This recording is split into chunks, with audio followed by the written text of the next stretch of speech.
The city was drowning in rain the morning everything changed. Era Hayes, young, brilliant, polished like a diamond under pressure, stood inside the 78th floor headquarters of Hayes Tech, the billion-dollar empire she built with ambitions sharper than steel. The world admired her. Investors wanted to be her. Newspapers called her the unstoppable prodigy of Silicon Valley. But behind the glass walls and designer suits, Era was falling apart. Her empire was crumbling. Numbers were red. Shareholders restless. Every board meeting felt like standing at the edge of a cliff with thousands watching, waiting for her to slip. Welcome back to my channel, HOA Tales. If you're new here, please don't forget to subscribe, like, and share. Now, let's dive into the story. She hit it well, chin high, voice steady, eyes like ice. But at night, when the lights went out and the skyscraper emptied, she stared at spreadsheets until the screen blurred. She hadn't slept properly in weeks. And no one knew, or so she believed, that Monday evening, after another exhausting board meeting full of loud voices and empty solutions, Era stepped out into the hallway. The floor glistened under bright LED lights. Silence echoed, rare and almost comforting. Then she saw him, a janitor, old shoes, faded uniform, quiet movements. His name tag said Daniel. He mopped the floor with slow, practiced strokes, like someone painting, not cleaning, like someone who didn't work for speed, but for peace. Era paused, for reasons she couldn't explain. Daniel glanced up. Long day? She exhaled a tired laugh. Something like that. Without stopping his work, he said gently, "You've been staring out that window for 4 days straight around this time. People do that when they're losing more sleep than they admit." Era froze. How did he know?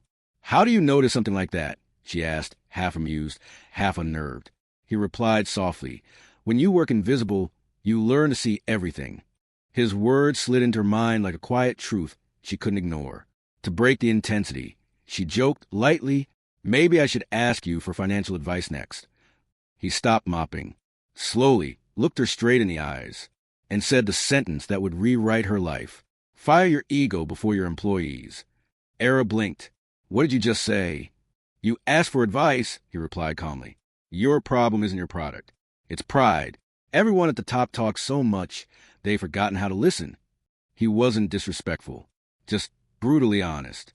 No one had ever dared speak to her like that. Era walked away speechless, but his words haunted her through the night, whispering truth she did not want to face. The next morning, she asked her assistant to bring Daniel to her office. Executives whispered. Some smirked. A few scoffed. A billionaire CEO calling a janitor into a private boardroom? Ridiculous. But Era didn't care. "Sit," she said. The room went dead silent. "You said ego is sinking my company. Then tell me, how do I fix what I can't see?" Daniel took a breath. Simple. Stop asking the people trying to impress you. Ask the ones with nothing to gain. You'll find truth where there is no agenda. That was the beginning. Over the next weeks, Era did something no CEO had done before. She walked the assembly floor, ate lunch with warehouse workers, listened to customer support agents. She asked janitors, drivers, interns, people no one ever asked anything. What she heard broke her. Machines outdated. Bullying managers overlooked. Millions spent on luxury retreats, while employees wore torn gloves. Her company wasn't collapsing from the bottom.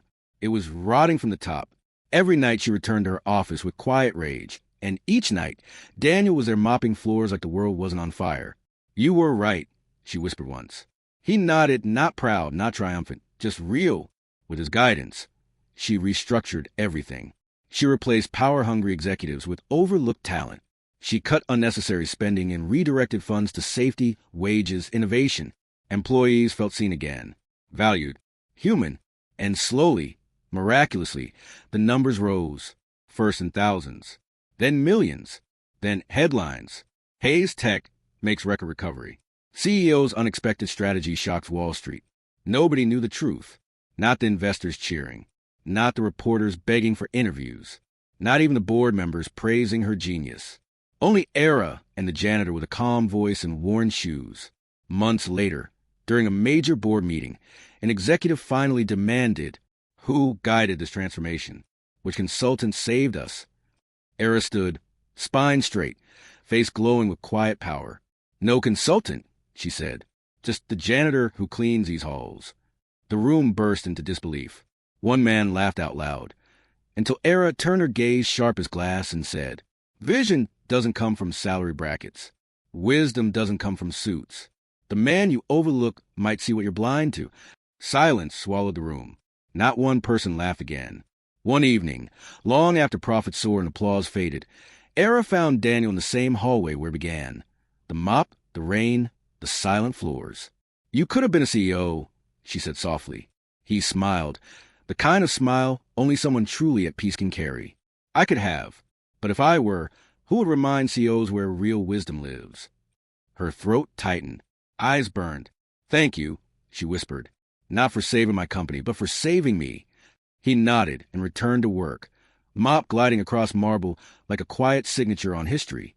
Outside, the storm had finally passed. The glass reflected a new sunrise. Not just her face, but the faces of every worker who helped her rebuild what ego almost destroyed.